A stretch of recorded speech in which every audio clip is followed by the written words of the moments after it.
Hello YouTube. Today I am basically going to be showing you how to fix the wow.DLL error.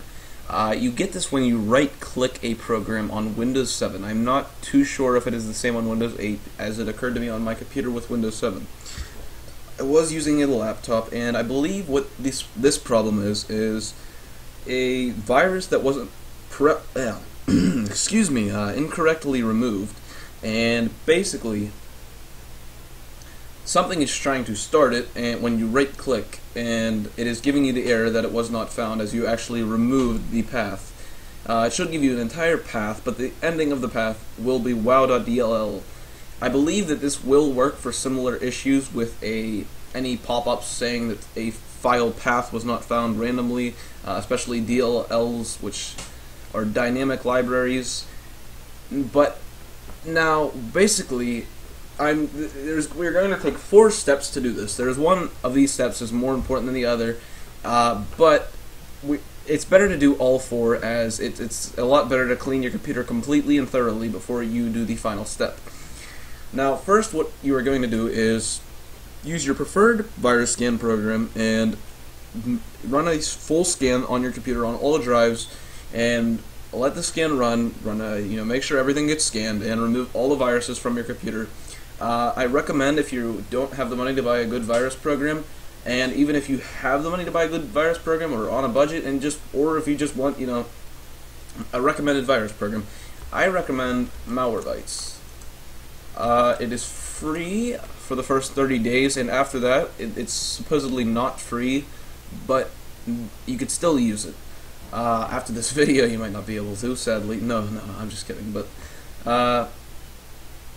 so basically, what you get your free download. It has 2 options, I believe: run quick scan, run full scan. You're going to want to run a full scan if you do this, which I actually have it right here. And if you do this, apologize, you're going to do full scan. And when you do that, you're going to make sure that you click all of the drives.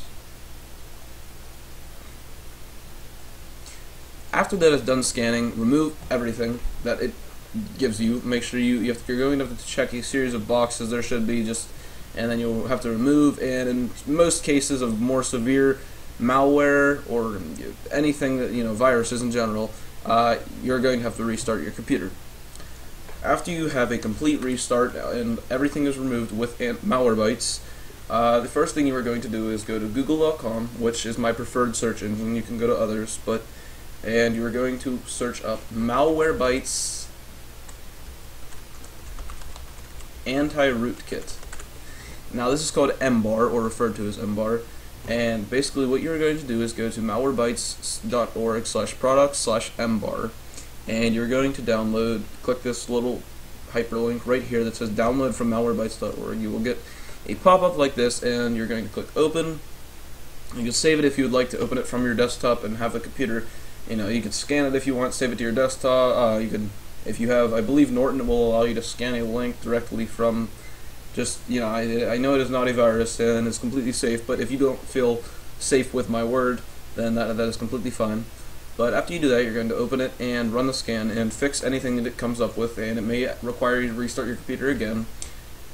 Then, once you get everything finished on that field, you're going to go to Kaspersky TDSS Killer.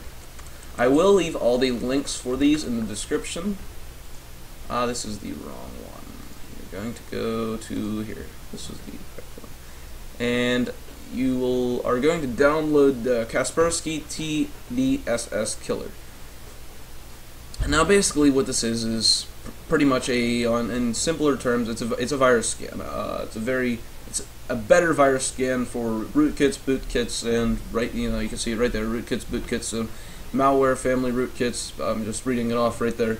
But and after that's run, you may have to fix some things and clean. You're going to clean some things if there's anything left on your computer, and it may require you to restart it as well. Now, after you're done with all of that, which should, if you did not find any viruses, that's okay. It's not to say that you should have. It's just more or less a precautionary thing. But the last thing you're going to do is download Combo Fix. Now, you can there's a few places where you can download it, but Bleeping Computers has a good one.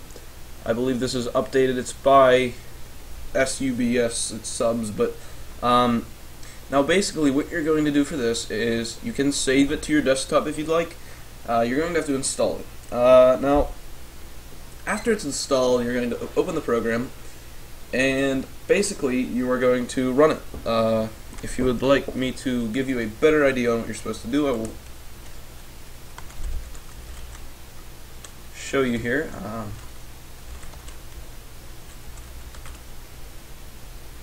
I actually had this pulled up just so I can have a quick reference guide to exactly how you're supposed to run this. Now, you're going to run it as shown here. It should say File Download Security Warning. I am not installing it on my computer as I already have all my problems fixed. Not saying it is a bad thing. It is not digitally signed, so it will give you this file does not have a valid digital signature that verifies its publisher. You will get that at the bottom.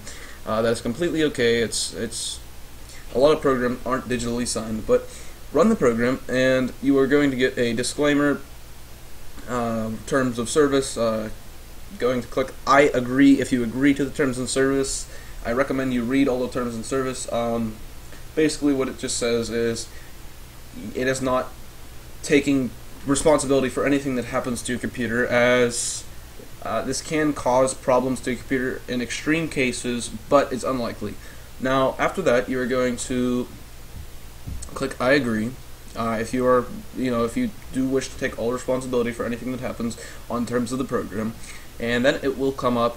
Combo Fix is preparing to run. It will back up your registry and it'll make a system restore point. And after it does that, you may not have a recovery console, and if you do not, you will have to install the recovery console just to make sure that everything is backed up, so that if it messes something up, you can recover your registry, and you have a restore point to go back to if something goes wrong with your computer or anything after that. And if you have experienced anything after you run this scan, you can just kind of go back and everything will be okay. Now after that, if you had to install the Microsoft Recovery Console, which is possible and quite likely, it'll say congratulations, the Microsoft Recovery Console was successfully installed, and you will click yes, which will then bring up the auto scan. It will scan for infected files. Do not click Combo Fix during this process at all. It can stall it will stall Combo Fix if you click anything while this is running. If you do not run any programs, and make sure everything is closed before you click a yes on the congratulations, and after you are sure everything is closed and everything is completely calm, you can go in Task Manager if you think Steam may be up in the background or something, and make sure everything's closed and run this program. Do not click anything. Just basically go away from your keyboard, and you can watch the screen if you'd like. And what you're going to do, it'll change your clock settings, and you will see completed stage 1, 2, 3, and as follows until it stops.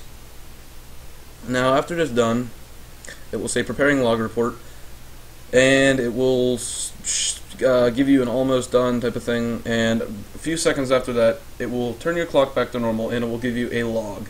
This is basically a log of everything that was found, everything that was fixed, and after it's finished doing that, you can uninstall it with a combo. You can do run combo fix / uninstall, or if you'd like, you could search it, combo fix / uninstall. You can do that, and I believe it may be in the uninstall menu on the control panel. I could be incorrect, but that's just from memory. It's been a few weeks since I fixed this problem, but I would like to share it with you guys how I fixed it. And after you do all that, you can right click, and you should see that there is no DLL issue anymore. If there's still an issue, let me know, and I will try to find an answer to help you out on whatever went wrong. But and if you have any questions as to anything about the programs or anything, I will leave links to everything in the description, and I will answer all your comments, questions, and any queries you have towards anything. But anyways, guys, I hope this helped, and let me know. Alright, I will see you guys later.